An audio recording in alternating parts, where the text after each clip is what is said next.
Kita ketahui bahwa gunung adalah tempat yang disucikan oleh umat dan masyarakat Bali. Tidak hanya itu, gunung juga dipenuhi dengan cerita-cerita mistik dan legenda yang ikut mewarnai hingga saat ini. Salah satunya adalah tentang Gunung Nagaloka. Hingga sampai saat ini Gunung Nagaloka masih menjadi misteri di masyarakat, dan masih menjadi misteri di manakah Gunung Nagaloka ini. Ada sebuah naskah kuno berjudul Uttarakanda Dewa Purana Bangsul, atau disingkat Purana Bangsul saja. Naskah ini berbahasa Kawi campuran, kemungkinan telah disalin oleh banyak orang dalam periode berbeda. Ini membuktikan bahwa naskah ini kemungkinan menjadi rujukan penting selama beberapa periode waktu mulai dari abad ke-15 hingga lama setelahnya. Satu hal yang paling menarik dalam Purana Bangsul adalah disebutkannya bentang alam Pulau Bali secara cukup detail. Deskripsi geografis ini termuat dalam bagian pertama Purana Bangsul. Dalam bagian ini, struktur geografi Pulau Bali dikaitkan dengan mistikisme gunung-gunung. Salah satu paragraf di bagian ini menyebutkan banyak nama gunung, bahkan beberapa di antara gunung itu tidak dianggap sebagai gunung dalam ilmu geografi modern. Sebagai contoh, di sana disebutkan mengenai Gunung Pulaki, yang tidak dikenal sebagai gunung di zaman modern.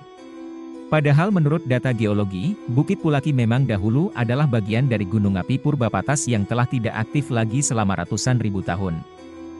Ada banyak lontar yang mengulas tentang ekologi di Bali. Salah satunya Uttarakanda Dewa Purana Bangsul.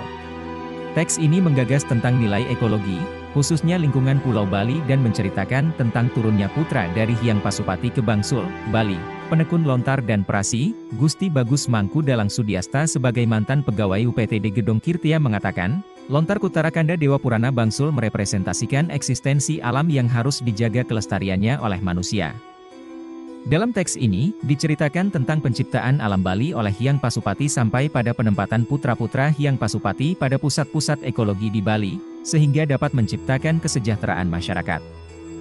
Sesungguhnya, yang menarik perhatian adalah karena naskah lontar ini juga menyebut nama Gunung Nagaloka.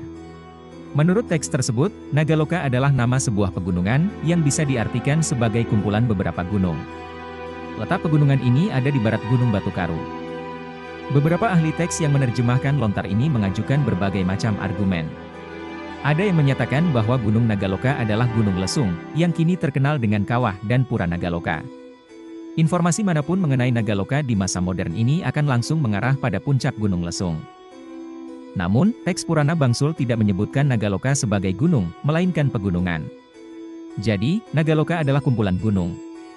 Karena itu, interpretasi kedua dari para ahli teks merujuk langsung pernyataan teks bahwa pegunungan Nagaloka ada di bagian barat Batu Karu.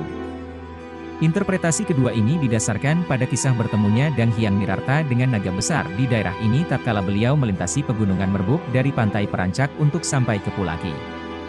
Namun dari citra satelit maupun pengamatan harfiah, bagian barat Batu Karu adalah daratan aluvial Pupuan yang landai. Sama sekali tidak ada gunung atau pegunungan di sana. Hanya saja, memang terdapat deretan pegunungan yang terletak agak jauh di barat Batu Karu. Pegunungan ini berjajar dengan Bukit Pulaki, yakni Gunung Merbuk, Patas dan Musi. Ketiga puncak gunung ini saling berdekatan. Dugaan ketiga mengenai pegunungan Nagaloka tiada lain adalah Gunung Sanghyang Adeng Pohen, termasuk saudara termudanya yakni Gunung Tapak yang saat ini masih memiliki gejolak magma walaupun tak sampai meletus lagi. Dugaan ini diperkuat oleh adanya kawah yang disebut Kawah Nagaloka di dekat sana. Apakah ini hanya kebetulan atau memang nama Nagaloka dalam Purana Bangsul diambil dari nama kawah itu, masih diperlukan penelitian yang lebih dalam. Yang aneh adalah, Purana Bangsul sama sekali tidak menyebutkan nama Gunung Lesung yang begitu jelas dan menonjol di antara jajaran pegunungan di sekitarnya. Apabila pegunungan Nagaloka terkait dengan nama Kawah Nagaloka di Gunung Lesung, maka bisa diduga bahwa yang dimaksud pegunungan Nagaloka dalam Purana Bangsul adalah jajaran gunung api purba di kaldera beratan, yang lazim disebut Gunung Api Purba Sanghyang Adeng Pohen. Jadi kesimpulannya, pegunungan Nagaloka masih menyisakan misteri baik dari teksnya sendiri maupun dari namanya. Bagaimana menurut kalian?